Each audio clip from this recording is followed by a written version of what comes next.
నమస్తే, welcome to best TV. నేను మీ శాన్వి. భారతీయ సమాజంలో వివాహం అనేది కేవలం ఇద్దరు వ్యక్తుల కలయిక మాత్రమే కాదు. అది రెండు కుటుంబాల కలయిక, విలువల సమ్మేళనం, బాధ్యతలతో ముడిపడిన ఒక పవిత్ర బంధం. తరతరాలుగా వస్తున్న ఈ వ్యవస్థలో ఇప్పుడు ఒక ఊహించని మార్పు కనిపిస్తోంది. ఆధునిక జీవన శైలి, ఆర్థిక స్వాతంత్రత, వ్యక్తిగత స్వేచ్ఛకు పెరిగిన ప్రాధాన్యత కారణంగా సిచ్యువేషన్షిప్ ఇన్ మ్యారేజ్ అనే కొత్త ధోరణి భారతీయ గృహాల్లో నిశ్శబ్దంగా వేళ్ళూనుకుంటుంది. సాధారణంగా సిచ్యువేషన్షిప్ అనే పదాన్ని డేటింగ్ ప్రపంచంలో స్పష్టమైన కమిట్మెంట్ లేని సంబంధాలకు వాడుతుంటారు. కానీ ఇప్పుడు ఇది పెళ్లిళ్ళైన జంటల మధ్య కూడా కనిపిస్తుండటం ఆందోళన కలిగిస్తోంది.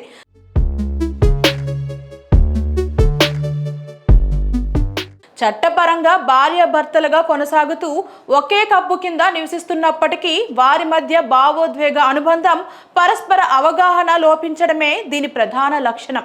బయటకు చూడటానికి ఇది ఒక పరిపూర్ణమైన కుటుంబంలా కనిపిస్తుంది, కానీ లోపల మాత్రం ఎడారిని తలపించే నిశ్శబ్దం రాజ్యమేలుతుంటుంది. ఇక మారిన ప్రాధాన్యతల గురించి మాట్లాడుకుంటే, పెరిగిన ఎడబాటు ఒకప్పుడు వివాహ బంధంలో సమస్యలు వస్తే కూర్చొని మాట్లాడుకునేవారు లేదా పెద్దల సమక్షంలో పరిష్కరించుకునేవారు. కానీ నేటి వేగవంతమైన ప్రపంచంలో, ముఖ్యంగా మెట్రో నగరాల్లోని ఐటీ, కార్పొరేట్ ఉద్యోగాల్లో పరిస్థితి భిన్నంగా ఉంది. అధిక పని ఒత్తిడి, బిజీ షెడ్యూల్స్ వల్ల భాగస్వామితో గడిపే నాణ్యమైన సమయం తగ్గిపోయింది. రవి అనే ఐటీ కంపెనీ యజమాని మాటల్లో చెప్పాలంటే, మా పెళ్ళయి 6 ఏళ్ళు, కానీ మా సంభాషణలు కేవలం ఇంటి అవసరాలు, బిల్లులు, పిల్లల ఫీజులకే పరిమితమయ్యాయి. ఒకరి వ్యక్తిగత జీవితంలో మరొకరం జోక్యం చేసుకోం. ఇది గొడవలు లేని ప్రశాంతతే కావచ్చు, కానీ ఇందులో ప్రేమానురాగాలు లేవు. ఇక భావోద్వేగ శూన్యం గురించి మాట్లాడుకుంటే, అంజలి అనే గృహిణి ఆవేదన మరోలా ఉంది. మా మధ్య పెద్ద గొడవలేవీ లేవు, కానీ ఒకరికొకరం అపరిచితుల్లా మారిపోతున్నాం.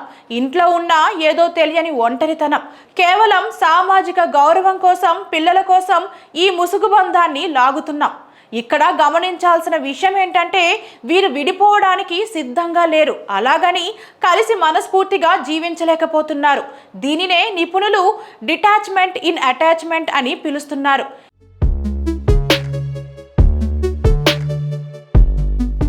ఇక ఈ ధోరణికి గల కారణాలు మనసు విప్పి మాట్లాడుకోకపోవడం వల్ల చిన్నపాటి అసహనాలు కాలక్రమేణా పెద్ద అగాధాలుగా మారుతున్నాయి.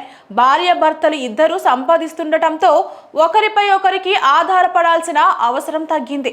ఇది అహం భావాలకు దారితీస్తోంది. వర్చువల్ ప్రపంచంలో గడిపే సమయం ఎక్కువై పక్కనే ఉన్న మనిషితో కనెక్ట్ అవ్వడం తగ్గిపోతోంది. విడాకులు తీసుకోవడం ఇప్పటికీ సామాజికంగా పెద్ద అవమానంగా భావించడం వల్ల ఇష్టం లేకున్నా ఒకే ఇంట్లో వేరువేరు వ్యక్తుల్లా బతుకుతున్నారు. పరిష్కారం ఎక్కడా? మరో యువ ప్రొఫెషనల్ కిరణ్ అభిప్రాయం ప్రకారం, మేము పిల్లల భవిష్యత్తు కోసం ఒక కాంట్రాక్ట్ లాగా కలిసి ఉంటున్నాం. వాళ్ళు పెద్దయ్యాక ఎవరి దారి వారు చూసుకోవాలనుకుంటున్నాం. ఇలాంటి ఆలోచనలు సమాజంలో బాధ్యతాయుతమైన వివాహ వ్యవస్థను బలహీనపరుస్తున్నాయి.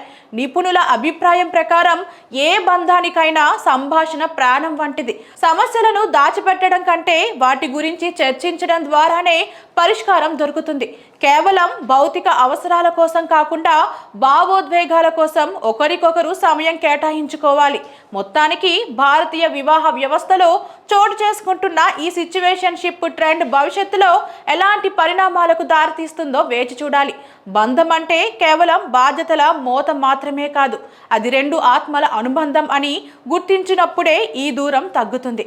ఇవి ఇవాల్టి అప్డేట్స్. మరిన్ని అప్డేట్స్ కోసం మన ఛానల్ని సబ్స్క్రైబ్ చేసుకోండి. మన వీడియో కనుక నచ్చినట్లయితే లైక్ చేసి షేర్ చేయండి. Thank you.